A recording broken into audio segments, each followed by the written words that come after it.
എല്ലാവർക്കും എൻ്റെ ഹൃദയം നിറഞ്ഞ നമസ്കാരം. കഥാനേരത്തിലേക്ക് ഏവർക്കും സ്വാഗതം. ഞാൻ VS Gireeshan. Welcome to story time. ഇന്ന് ഞാൻ പറയാൻ പോകുന്ന കഥയുടെ പേര് ദ. ഭാരതത്തിൻ്റെ ജ്ഞാനസാഗരങ്ങളായ ഉപനിഷത്തിൽ നിന്നുള്ള ഒരു കഥയാണിത്. കഥയുടെ പേര് ദ.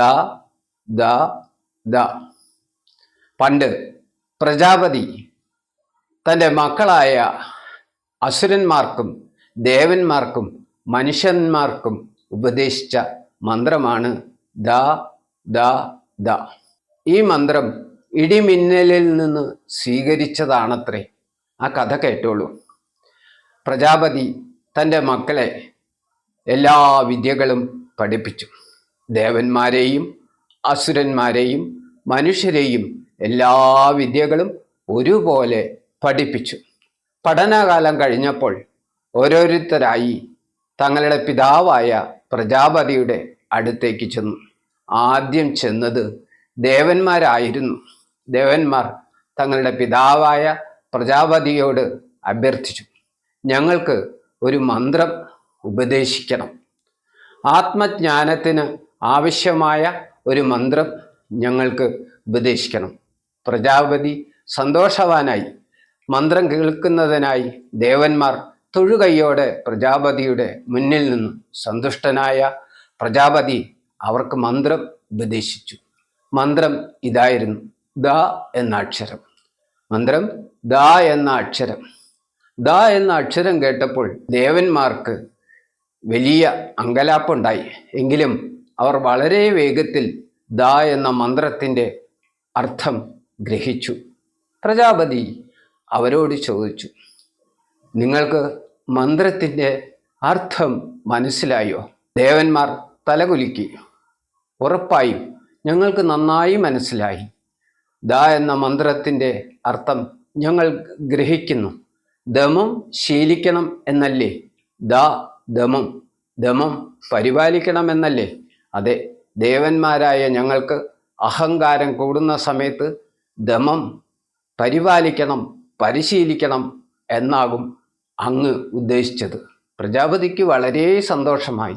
പോയി വരൂ.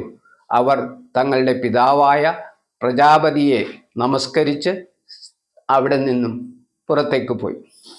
പിന്നീട് രണ്ടാമത് വന്നത് അസുരന്മാരായിരുന്നു.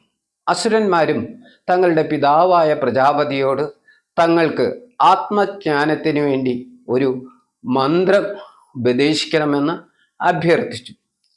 പ്രജാപതി സന്തുഷ്ടനായി. അദ്ദേഹം അസുരന്മാർക്കും അതേ മന്ത്രം തന്നെ ഉപദേശിച്ചു. അസുരന്മാർക്കും സംശയമായി. പ്രജാപതി അവരോട് ചോദിച്ചു, ദ എന്ന മന്ത്രത്തിൻ്റെ അർത്ഥം നിങ്ങൾ ശരിക്കും ഗ്രഹിച്ചുവോ? അസുരന്മാർ കുറച്ച് സമയത്തിന് ശേഷം പിതാവായ പ്രജാപതിയോട് പറഞ്ഞു, ശരിക്കും ഞങ്ങൾ ഗ്രഹിച്ചു.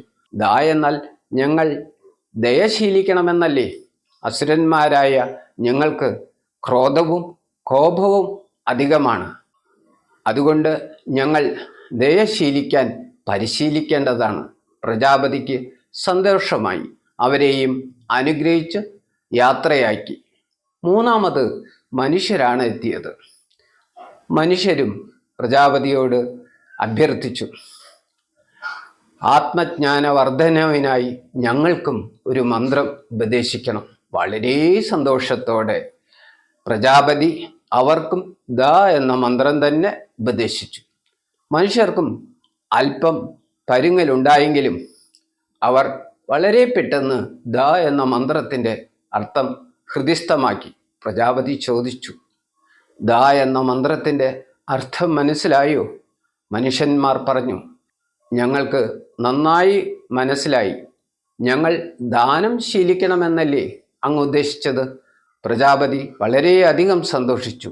അവരെയും അനുഗ്രഹിച്ച് യാത്രയാക്കി. മൂവരും അവരവർക്ക് കിട്ടിയ മന്ത്രം ഉപാസന ചെയ്തു. ദേവന്മാർ എപ്പോഴൊക്കെ അഹങ്കാരികളാകുന്നോ അവരെ ആ മന്ത്രം ഓർമ്മിപ്പിച്ചു. ദമം ശീലിക്കുക, മിതത്വം ശീലിക്കുക, നിയന്ത്രണം പാലിക്കുക. ദേവന്മാർ അത് ഓർത്തെടുത്തു. ക്രൂരന്മാരായ അസുരന്മാർ അവർക്ക് കോപവും പകയും വർദ്ധിക്കുമ്പോൾ പ്രജാപതി പറഞ്ഞ ആ മന്ത്രം ഓർത്തെടുത്തു. ദയശീലിക്കുക, ദയശീലിക്കുക, നിങ്ങൾ ദയ ഹൃദയത്തിൽ നിറയ്ക്കുക. അവരും ആ മന്ത്രം ഓർത്തു.